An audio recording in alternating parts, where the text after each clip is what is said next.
You're listening to the Financial Source podcast on YouTube. Welcome back to the Financial Source podcast. Great to be here. We are tracking three really massive forces shaping the market today. A real trifecta. Yeah, exactly.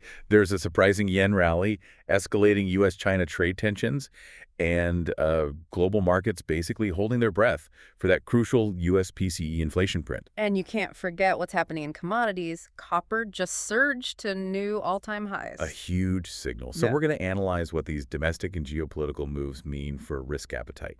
Let's unpack this. That yen volatility was definitely the headline event this morning. It really was. We saw reports suggesting the Bank of Japan might actually hike rates this month, and that was enough to send the dollar just plummeting against the yen. The huge move lower in the dollar-yen pair. And it was a fascinating case study in, anticipation. The mere whisper of tightening Just a whisper. was enough to drive the pair below 154.50 sit for a moment. And for context, a lot of traders see 155 as that big psychological line in the sand. And that's exactly why the pushback was so immediate. As soon as the market broke that level, the verbal intervention came almost instantly. Who was it that stepped in? Japan's chief cabinet secretary. He came out and just cooled the rally, and you saw the pair snap right back toward 155. It's that classic, delicate dance for the Bank of Japan. Right. They have to manage inflation, which means tightening eventually. Yeah, But they can't risk a currency surge that would just kill their exports. exactly. That stabilization right around 155 feels telling. It suggests the market believes the verbal threat is enough for now. For now. But the underlying pressure for the Bank of Japan to act is clearly building. The question for you, the listener, is can they really hold that line? And the broader point, outside of just the dollar-yen, is how this ripples through the entire dollar complex. The dollar index is already unwinding some of its strength. Well, everyone's positioning for the U.S. PCE release. That's the Federal Reserve's preferred inflation gauge, so it's the main event.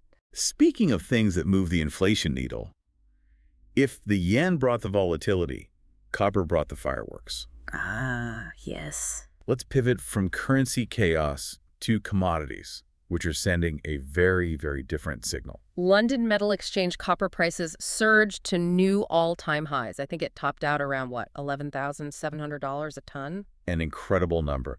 And this is where it gets really interesting because that surge tells two stories at once. It does. First, there's the immediate market impact. It's buoying resource stocks globally.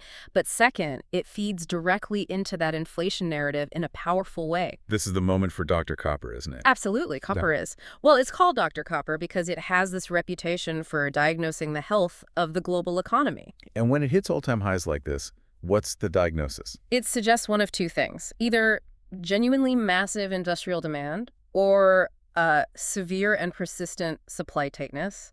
And frankly, right now, It's probably both. it's almost certainly both. So let's break down the why behind that price. I mean, it's not just a cyclical bounce. This feels structural. It is structural. Demand for copper is skyrocketing.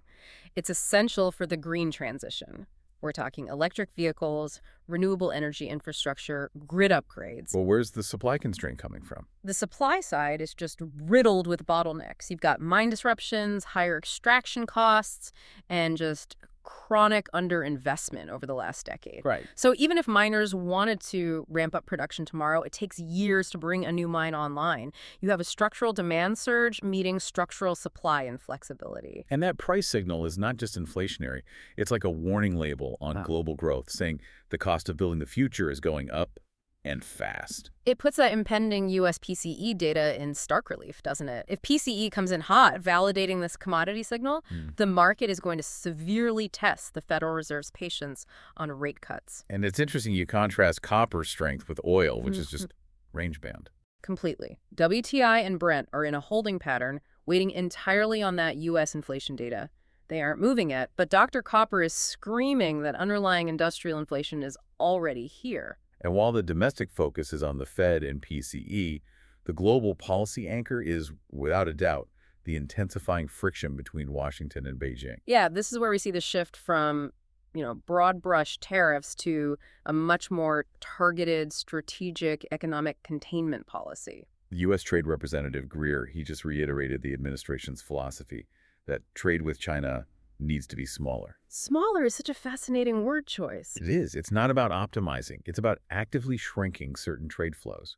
He even pointed to the 25% reduction in the U.S. goods deficit as proof that things are moving in the, quote, right direction. Practically, for companies right now, it means hardening the perimeter around advanced technology. We're seeing this effort to block advanced chip sales, specifically naming manufacturers like NVIDIA. So it's not really about protecting American jobs in the traditional sense. No, this is strategic technology denial. The goal is to deny China access to the most advanced technologies needed for military modernization and leadership in artificial intelligence. And you can already see the effects. We have major Chinese drone manufacturers like DJI publicly asking Washington to complete security audits or extend deadlines. It just signals massive uncertainty. And it's not a one-way street either. It's messy. You've got Japanese companies filing lawsuits in the U.S. trying to get refunds on tariffs. So everyone's just trying to mitigate their exposure. Everyone is. And Greer's comments also had a clear warning for North American allies, specifically Canada and Mexico. What was the warning? He cautioned them that they can't just become export channels for goods from places like China or Vietnam that might be trying to get around U.S. tariffs. That's a direct signal that the USMCA framework itself is under scrutiny. Washington is worried about origin rules being exploited. Absolutely. The intent is to pull supply chains into North America, not just shift them to neighboring countries for final assembly. And this pressure cooker doesn't just reshape supply chains. It forces these geopolitical realignments elsewhere.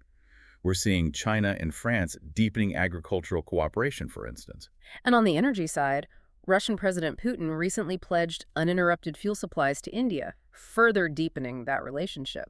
Trade routes and political alliances are being redrawn in real time. It's creating a very fragmented, multipolar landscape. It is. That backdrop of tension brings us to the broader geopolitical picture, which is still keeping risk sentiment cautious, even with NASDAQ futures leaning a bit firmer. Yeah, the focus remains split between the Middle East and Eastern Europe. And in both places, the discussion seems to be pivoting from, kinetic conflict to the financial and political mechanisms. Let's start with Gaza. There was a significant signal from Hamas leadership, indicating they might be open to ending political rule and supporting a technocratic government. That sounds like a major step, but how seriously should markets take that? It's a negotiation point and a critical one. But, skepticism is warranted. The timing is important, though. The White House is getting ready to outline what they're calling Phase 2 of a settlement framework. Before Christmas, right? Before Christmas. They want to set a concrete timeline to push things forward. While it hasn't moved oil markets much yet, it's critical for long-term regional stability. And shifting to Russia and Ukraine, the financial debate is becoming just as central, specifically what to do with those frozen Russian central bank assets. Oh, this is a major internal debate among Western allies. The U.S. is reportedly pressuring the European Union to oppose proposals that would use those frozen assets as collateral. Now, why would the U.S. oppose using them as collateral? That sounds less aggressive than just seizing them. Because it still carries massive legal and financial risks. If Ukraine were to default on loans backed by that collateral, the countries involved would have to face the challenge of outright confiscating the assets. Which sets a really difficult precedent. A huge one. It raises concerns about retaliation against Western assets and could destabilize the whole global financial system.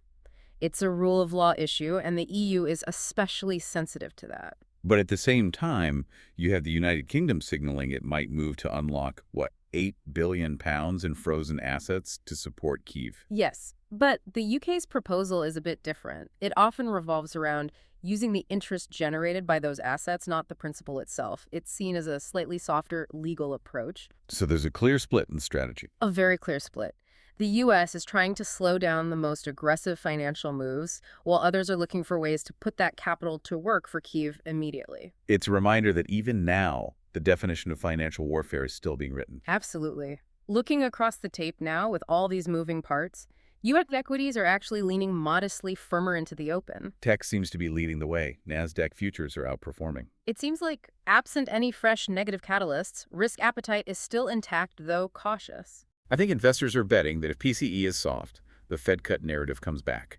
And if it's hot, well, that underlying demand Dr. Copper is signaling is strong enough to carry earnings. It's definitely a wait-and-see environment. European indices are also a bit higher, benefiting from those rising metal prices. But the macro flow is thin. Everyone is just holding their breath for that official U.S. PCE data.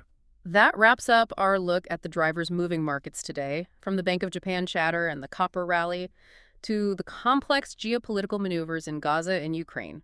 Thank you for tuning in to the Financial Source podcast. We appreciate you being here. Join us again as we track the key stories shaping the global economy.